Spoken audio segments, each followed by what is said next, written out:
Ni amakuru y'ubugizi bwa nabi yongeye kumvikana aho umugabo w'imyaka 52 y'amavuko yishwe atewe icyuma n'utahise amenyekana. Yamusanze mu rugo rwiwe amutera icyuma. Ndaza kubwira andi makuru yongeye kumvikana mu karere ka Gicumbi aho umwana w'imyaka 16 w'umukobwa yitabye Imana agapfupfu rwatunguranye ndetse rwanateye bishi rwamuka.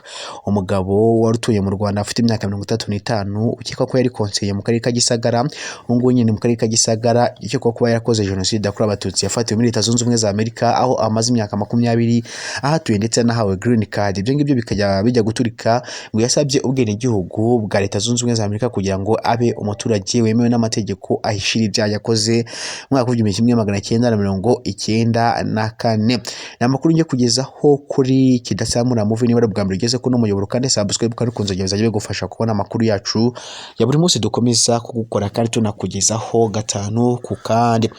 Muvandimwe Silas w'imyaka 52 yatewe icyuma mu rubavu n'umuntu winjiye mu gikari utaramenyekanye aramwica arabura na n'ubu akaba agishakishwa. Byabereye mu mudugudu wa Mpyisi akagari ka Mutaba murenge wa Shangi akarere ka Nyamasheke mu masaa 2 n'igice z'umugoroba wo kuwa kane tariki 24 Mata 2025.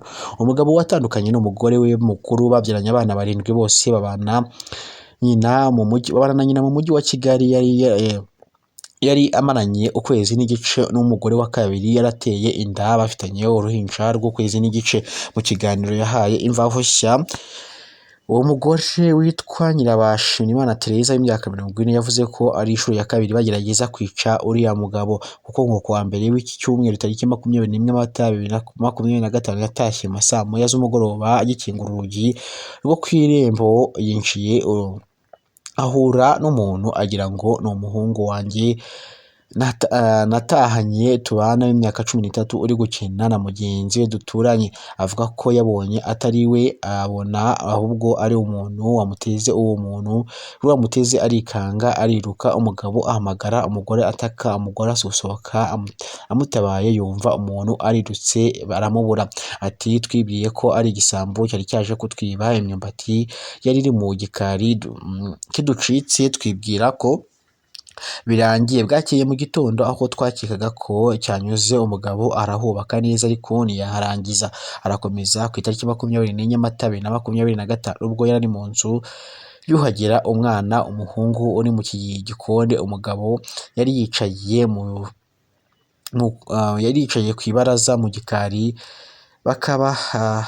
bakaza kumva atatse rimwe gusa. Ati twumvishije urugi rwo ku irembo rutatse. Umugabo arahaguruka areba igikingo yumva ruracecetse arongera aricara. Uwo muntu yaciye mu gice cya ruguru cy'urugo kitabonaga kuko nta tara ryaricaniraga ryari ririmo. Amuhingukiraho umugabo aba yamubonye ahaguruka agiye kumufata, undi ahita amutera icyuma mu rubavu rw'ibumoso. Yumva atatse rimwe gusa ahita ashiramo umwuka arapfa. Yavuze ko nubwo nta muntu ukeka ko ariko uyu muntu atamufata nk'umujura usanzwe amufata nk'umwicanyi kuko yari yabigambiriye. Umugore we uhetse umwana yahise asubira mu gikoni ahunga asakuza cyane. Uwo mwicanyi ariruka, umugore amwirukaho, undi aramucikira mu nsina. Ubwo abaturanyi batabaraga basangaga yagiye. Umuturanyi w'uyu muryango Habiyaremye Evariste yavuze ko urupfu rwabashenguye cyane nk'abaturanyi. Ati twarababaye cyane ko tubuze umuntu wa kabiri mu mudugudu mu myaka 3 gusa. Umuntu wa kabiri mu myaka 3 gusa. Ababica babura bigeze kuza bafata umukecuru bajya kumwicira mu mugano epfo mu kabande, none undi bamwiciye mu rugo kandi rwose nta kibazo yagiranaga n'abantu. Umunyamabanga Nshingwabikorwa w'Umurenge wa Shangi Mukamusabyimana Marie Jeanne yavuze ko bigaragara ko uriya mugabo yishwe hatangiye iperereza ngo ababikoze bamenyekane. Ati nibyo yapfuye kandi biragaragara ko yishwe, iperereza rikaba ryatangiye ngo uwamwishe amenyekane abiryozwe. Yavuze ko kuba yishwe mu myaka 3 ishize harishwe n'undi muturage nawe bamwishe bakabura, ikibazo mu mudugudu ugiye kwibandwaho mu rwego rw'umutekano kugeza igihe ababikozi bagaragariye. Yasabye abaturage kujya batabara vuba kuko nk'uyu ahita atabwa muri yombi umugizi wa nabi aba yagoswe ahita afatwa. Ni hano nsoje gusubikira amakuru tuza gusubira n'andi makuru akurikiye mu kandi kanya.